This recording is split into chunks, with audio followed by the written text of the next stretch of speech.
Muhammad. Assalamualaikum warahmatullahi wabarakatuh.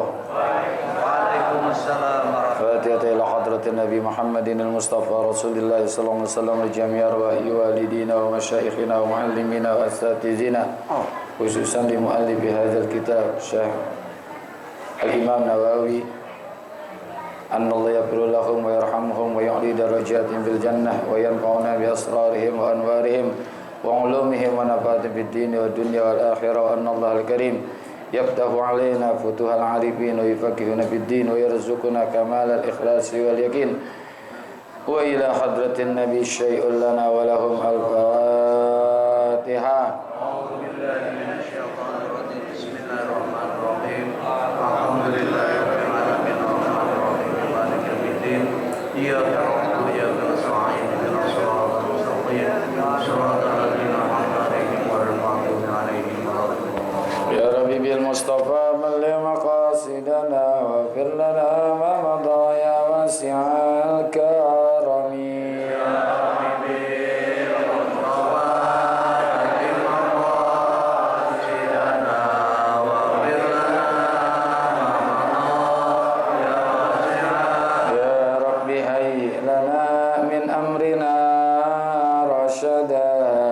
Waj'al ma'unatakal husna lana madada ya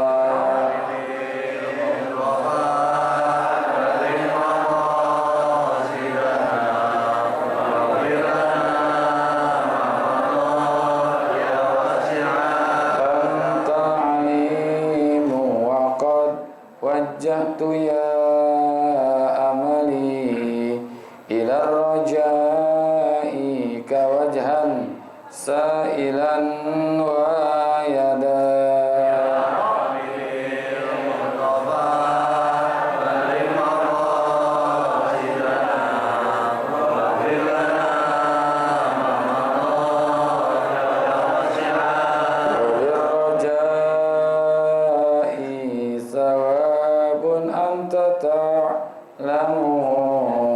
waj'al sawabi dawa masitri li abada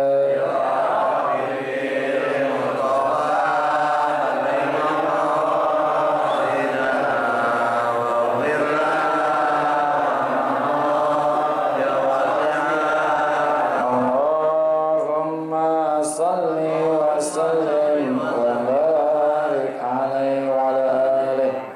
Bismillahirrahmanirrahim. Alhamdulillahi rabbil alamin. Wassalatu wassalamu ala sayyidina wa maulana Muhammadin wa ala alihi wa sahbihi ajma'in, amma ba'du. Ma'asyiral muslimin wal muslimat, hadirin wa bapak ibu-ibu jamaah yang semoga kita semua dimuliakan Allah Subhanahu wa taala, khususnya guru-guru kita Bapak Haji Dr. Andes Muhammad Ja'far yang kita senantiasa doakan semoga beliau senantiasa ditambahkan kesehatan Allah Subhanahu wa taala. Guru kita Ustaz Abdul Hamid Al-Hafiz, Bapak Haji Basrain dan seluruh segenap pengurus Masjid Baitur Rahim yang semoga semua dimuliakan Allah Subhanahu wa taala. Babur Rahim. Syukur alhamdulillah pagi hari ini Allah masih berikan kepada kita nikmat iman, Islam, hidayah, taufik, sehat, afiat dan kesempatan hadir di majlis yang mulia ini dalam rangka thalabul ilmi. Mudah-mudahan hadirnya kita mendapatkan ilmu yang manfaat, ridha dan inayat, sehat, afiat dalam ibadat. Allah berikan kepada kita keselamatan dunia dan akhirat. Wa bisanadil muttasili ilal imami muhaddisi rahimahullahu ta'ala wa adaman naf'a bihi wa bi barakati ulumihi wa bikum fid daraini amin. Qala radhiyallahu ankum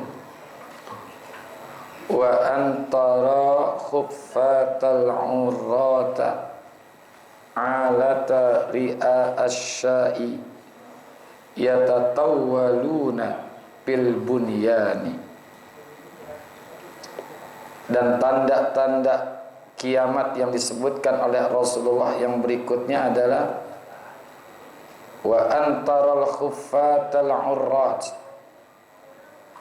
ketika engkau melihat yang enggak berbaju, artinya orang yang telanjang bajunya compang-camping. Urrat itu compang-camping. Khuffat, orang yang enggak pakai sendal tuh, khuffat. Artinya enggak pakai sendal. Makanya ada ulama namanya Bishr al-Hafi namanya, ya, Bishr al-Hafi. Al-allat, yang miskin. Ri'a asyad, dan juga para pengembala kambing. Yatatawwaluna fil bunyan, mereka berlomba-lomba mendirikan bangunan yang megah.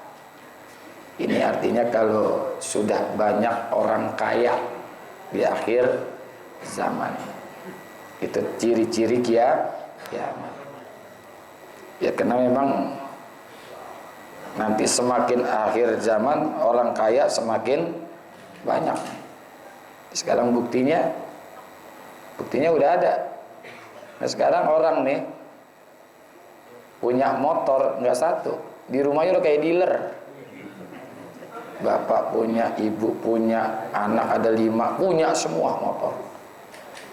Kayak dealer tuh, ya, kaya. Bahkan meningkat sekarang orang kaya itu kurang lebih 63% nih. Ya. Di sini banyak kan orang kaya nih ya. Ya. Mukanya kelihatan ini. Nih, apabila orang kaya sudah banyak, itu menjadi ciri-ciri kiamat.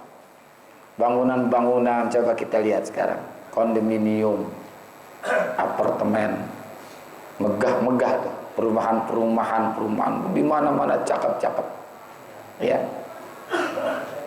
Ya meskipun miskinnya juga banyak. Nanti semakin banyak orang yang kaya, sehingga dalam hadis yang lain nanti ketika ada orang membawa sedekah ditolak. Jadi ketika sedekahan orang yang membawa sedekah itu keliling kampung, semua pada nolak. Kalau kemarin ente bawa ke saya ini, saya terima. Sekarang udah enggak. Kami sudah tidak menerima sedekah lagi, karena orang kaya semua. Ya kalau sekarang alhamdulillah masih banyak yang menerima sedekah. Ini kita lagi ngaji dikasih sedekah, mau nggak?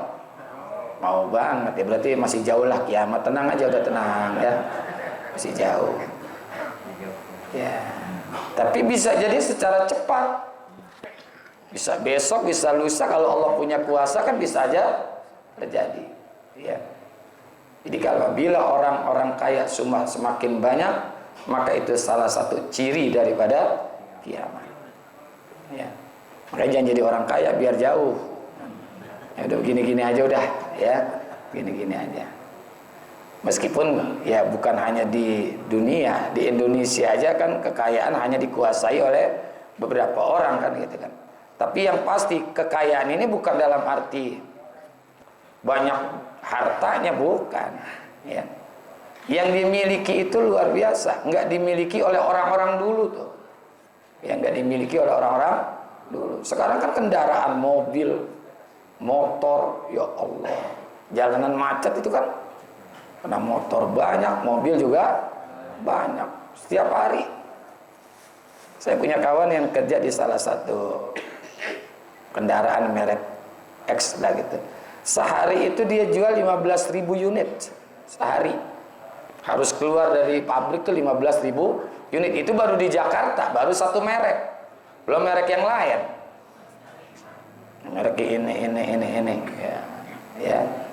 Tuh, makanya apabila udah banyak orang kaya dan ketika orang sudah tidak menerima sedekah lagi, itu bagian daripada tanda-tanda kiamat. Summan talaqa falabistu maliya. Kemudian kata Sayyidina Umar ibn Khattab, laki-laki itu pergi. Beberapa saat setelah kepergian Nabi berkata, waqala, Nabi bilang nih, Nabi bersabda nih, habis dia tanya tentang iman, Islam, ihsan, tentang kiamat, selesai Nabi jawab semua, summan talaqa, kemudian pergi itu laki-laki, falabistu maliyan summa qala. Beberapa saat setelah kepergiannya Nabi bersabda kepadaku, "Ya Umaru, at-tadri manis sa'ilu?" Wahai Umar, ente tahu nggak siapa tuh tadi yang nanya? Manis sa'il, orang yang bertanya tadi, kamu kenal nggak? Qultu Allahu wa rasuluhu a'lamu. Aku jawab, kata Sayyidina Umar, Allah dan Rasulnya lebih tahu. Qala fa innahu Jibrilu atakum yu'allimukum dinakum. Nabi sabdakan, dia adalah malaikat Jibril yang datang untuk mengajarkan kepadamu tentang agama. Ternyata yang datang malaikat Jibril. Ini kalau dipanjangin ada hadis nih. Nabi suruh kejar, kamu kejar tuh. Karena Sayyidina Umar itu satu langkahnya 3 langkah orang biasa. Jadi satu langkahnya 3 langkah orang biasa. Cepat, karena kan tinggi besar. Maka Sayyidina Umar kalau naik kuda itu kakinya nyengser sampai bawah. Tadi yang disebutkan oleh Ustaz Abdul Hamid, ya. Sayyidina Umar Ibnul Khattab, ya. Tinggi besar. Makanya sangat ditakutin bukan hanya oleh manusia. Sampai jin itu takut, setan itu takut kepada Sayyidina Umar. Itu saking gede, tinggi, dan juga orangnya tegas. Orangnya tegas. Tapi ketika diomelin sama istrinya, diam aja dia. Ngalah. Bukannya kalah, tapi ngalah. Diomelin, diam aja. Padahal istrinya kalau mau dibanting kayak Resti Kejora bisa. Kan Resti Kejora dibanting kan, Bu, ya? Bisa, tapi Sayyidina Umar diam. Kenapa? Karena dia tahu kerjaan perempuan itu berat. Yang nyuciin, yang masakin, yang beranakin anaknya, yang ngasuh dan sebagainya. Maka Sayyidina Umar itu diam ketika istrinya lagi nyonyol. Atau nyonyol marah-marah, ya. Lagi marah-marah. Nih, disuruh kejar nih sama Rasulullah, nggak ketemu juga ya malaikat, ya. Nah, di sini Rasulullah SAW menyebutkan bahwa yang datang itu adalah malaikat Jibril. Kata Sayyidina Umar, kalau aku tahu dia tadi malaikat Jibril, aku dekap dia ya Rasulullah. Ya nggak tahu. Kalau itu malaikat Jibril. Kalau tahu dari awal nggak jadi hadis ini nih. Ya, kenapa? Karena yang hadir di situ pada kaget malaikat. Ya, inilah malaikat Jibril mengajarkan yu'allimukum dinakum, mengajarkan kalian tentang agama kalian. Maka Islam, iman, ihsan itu bagian daripada rukun-rukun agama. Jika ditanya rukun agama ada berapa? 3. Islam, iman, ihsan. Dibagi lagi, dari rukun Islam dibagi 5. Oh, yang kemarin kita udah sebutin. Rukun iman 6, rukun ihsan 1. Anta'budallaha ka'annaka tarahu wa in lakum tarahu fa innahu yaraka, itu ihsan. Jadi rukun agama itu 3. Islam, iman, ihsan. Nah, ketika kita berbicara Islam, itu bicaranya tentang syariah. Berbicara tentang fikih. Bicara fikih itu sebutannya bainas sihhah wa ghairus sihhah. Antara yang sah dan tidak sah. Itu Islam tuh. Jadi kalau bicara Islam itu bicara fikih. Fikih itu bahasanya bainas sihhah wa ghairus sihhah, antara yang sah dan tidak sah. Nah, iman itu tauhid, akidah. Bicara tauhid adalah bainal haq wal batil, antara yang hak dan yang batil.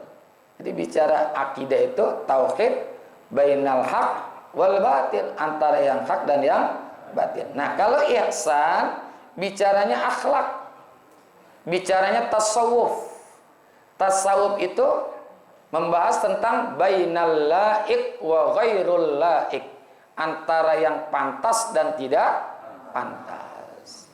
Makanya coba kita belajar, tidak sekedar